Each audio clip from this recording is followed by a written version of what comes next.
fruits you can eat when you have the glucose high in the morning and fasting? Okay, good question, right? Because we've heard that, like, okay, you have insulin resistance, which leads to pre-diabetes, which leads to type 2 diabetes, just so everybody's on the same page, right? And that your body's producing insulin, but it's not doing what it's supposed to do, is take sugar from the bloodstream into the cell, right? So the sugar stays in the blood, and you get high blood sugar, and you get a lot of insulin, and then it causes all these diabetic problems, right? And so people think, well, I'm diabetic, I can't have fruit. I would bet money. I mean, I'll take any kind of odds that you didn't get insulin resistant and pre-diabetic consuming lots of fruit, because I would be very diabetic. Okay. So I can eat any fruit in the morning and my insulin is not going. So with a caveat, okay? So here's what happens.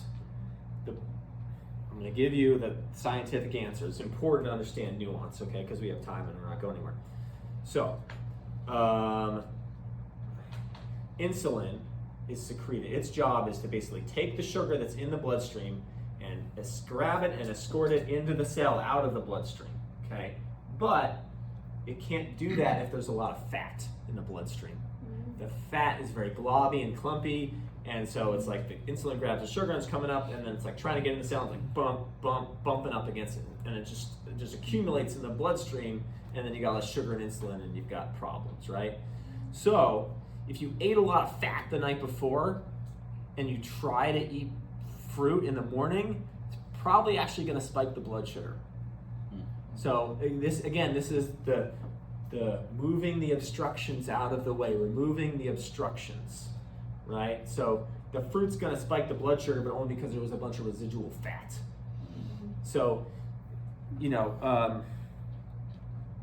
can do it, but I just wouldn't eat the fruit after you've eaten it. If you've eaten a fatty meal in the last 12 hours, it's probably going to cause problems. Right on. So, yeah. Does that answer the question? Yes. Okay.